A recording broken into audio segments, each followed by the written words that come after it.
first area that we've identified is around reporting and non-retaliation. As Bert and Ernie mentioned, the reporting mechanisms are the most important in my view, and as such, we not only highlight those in our code, we also have a separate policy and a separate website dedicated to reporting.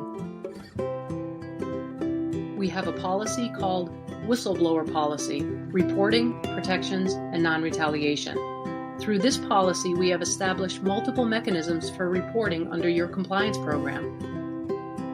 We have 5 compliance reporting options that include policy and procedure requirements, existing chains of command, to any member of senior leadership, directly to my office, and via the helpline. To break this down further, some of our policies outline reporting requirements. For example, our discrimination, harassment, and sexual misconduct policy contains a section called Options for Making a Disclosure. This section specifies where reports of sexual harassment and misconduct need to be filed. According to UVM policy, these reports must be made to the Office of Affirmative Action and Equal Employment Opportunity. If the reporter believes that a crime has occurred, according to the policy, they should report to police services. If reporting isn't specified in a policy, employees can report using existing chains of command. Nothing in the compliance program or code of conduct is intended to circumvent existing chains of command, and if you are comfortable reporting to your manager, supervisor, director, or to your labor and employee relations representative, you should. You can also report to any member of senior leadership. You can report directly to me, either via phone, email, in writing, or in person. All of my contact information can be found on our website at www.uvm.edu/compliance.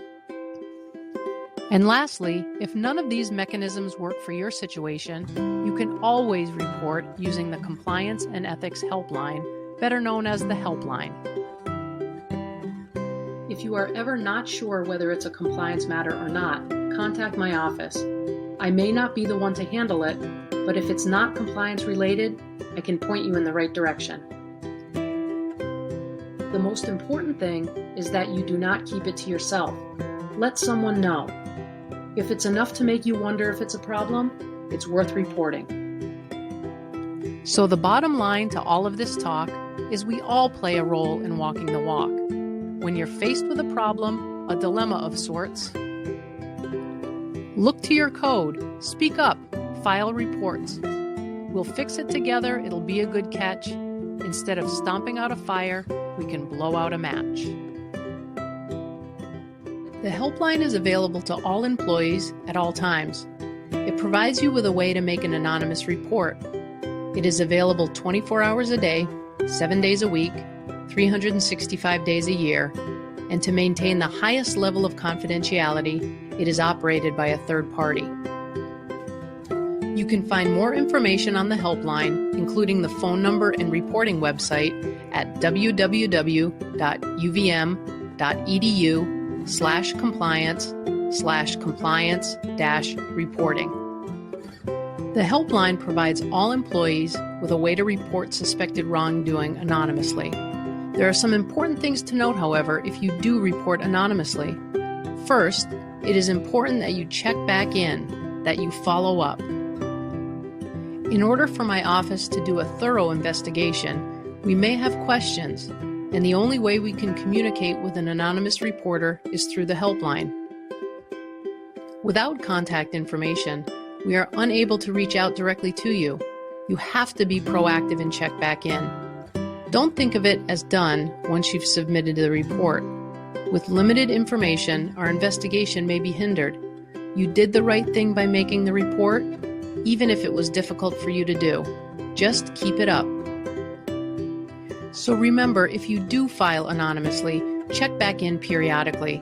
Respond to questions. Be an active participant.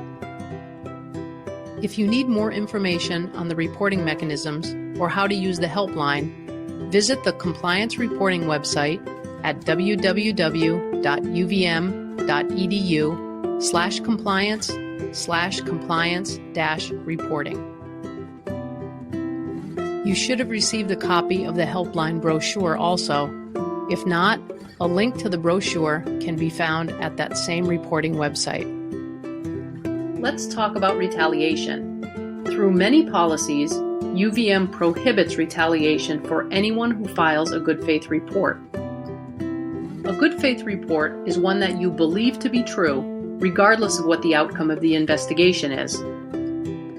If you report what you think is wrongdoing, and it turns out that we were unable to substantiate the report, this does not mean that the report was made in bad faith. A bad faith report, on the other hand, is generally one that is untrue and is generally made for no other reason than to get someone in trouble. A bad faith report is by itself a violation of the Code of Conduct. That can sound confusing, so let me try and explain it with an example. Let's say you saw someone hand over a large sum of cash to a university employee. You thought that it looked strange. Could that person have just accepted a bribe? Could they be selling university property? So because this wasn't sitting right with you, let's say you reported this to my office and we investigated. Our investigation showed that the UVM employee sold a car on Craigslist and had the buyer come pick it up during lunch. In this case, the report was made in good faith. You thought something was fishy, but it did not turn out to be any sort of wrongdoing. But if it did turn out to be wrongdoing, your report could have saved the university a lot of damage, so reporting it was the right thing to do. The bottom line to all of this is that if you're adhering to UVM's values and you are honest in your reporting, you will be protected from retaliation. If you think something is being done incorrectly or that a law or policy is being violated, report it.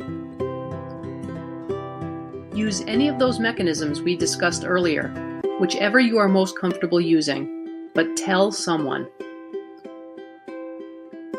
If you're asking yourself, is this right?